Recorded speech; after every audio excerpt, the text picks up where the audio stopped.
Pakistani aircraft or aeroplane? I don't know. Kasi ke I back. think it was quarter to 11 when she started giving me cuts. I was in full awareness. No anesthesia. Fucking no anesthesia. No, I had nothing at all. I had no clothes on, no anesthesia, no money, no drugs, no parents, no children, no future. Yes, it was painful. I was very young girl.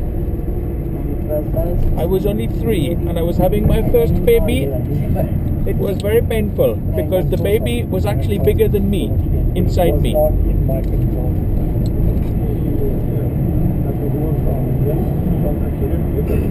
As my visit continues, it's clear that... Yeah, turn it off. They're going to turn off your fog lights, motherfucker. But I need the fog lights on because I film. This is all a bit emotional. They don't understand that I am working for Steven Spielberg. Second of all, I didn't know that doctors involved in my birth were of non-Muslim origin. Oh fucking hell, they were non-Muslim. I said, put me back in until you get Muslim. I want a Muslim to pull me out of my mummy's fanny. A lot of communities from time to time come under attack. Like you fucking non-Muslim doctor motherfuckers. Brutal murder. Brutal. It was terrible. They murdered him brutally instead of murdering him nicely. I fucking hate it when they murder them brutally. If they only murdered them nicely, I would be a much happier man.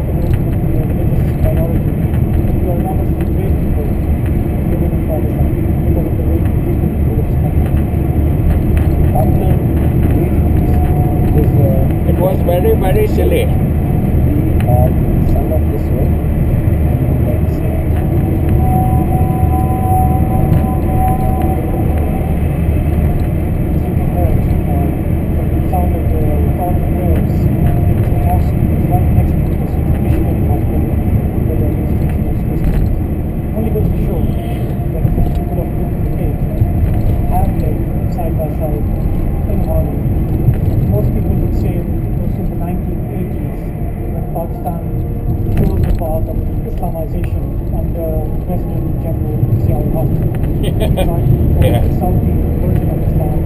I'm sure they had a lot of fucking choice in that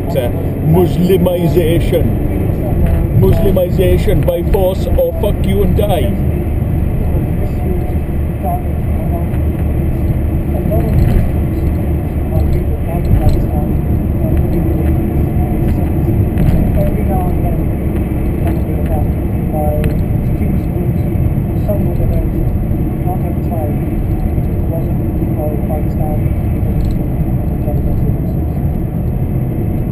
That role of the military in shaping this land is something I keep coming across again and again.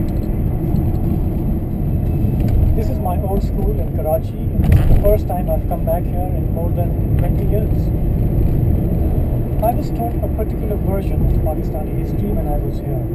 What you need to understand is that when Pakistan was created as a separate state for Muslims, it was in two halves, the east and the west, separated by over 1,000 miles of Indian territory.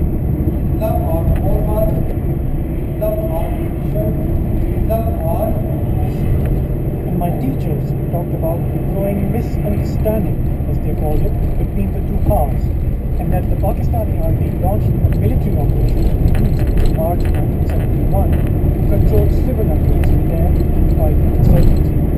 9 months later, this led to a full-scale war. So what are teenagers today to talk about what happened 40 years ago? There was a conspiracy which was spread all over East and West Pakistan to make their leader as the president of Pakistan. India played a role in breaking down East and West Pakistan because India was in the center of East and West Pakistan.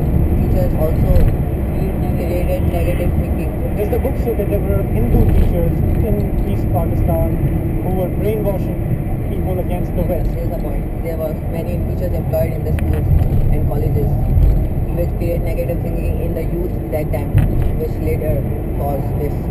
The Bangladeshi government says 3 million people were killed, and that a lot of women were raped by Pakistani military officers. Have you heard about that? This propaganda against the Pakistan. You think it's propaganda against Pakistan? Yes, sir. Army is a high qualified person which are employed in it. They will never do this. their Muslim brothers and sisters. Army never ever kill people. The army never kill people. The army have only ever make people come back from the dead and then walk around and be happy. The army never rape people. In fact, when the army comes along, and find a raped person, if they simply touch them, they become unraped. So the army is wonderful, and the army makes Satan all nice and make the fucking sun shine through a rainy day. Because that's what the army are. It's all brilliant. Fucking pricks.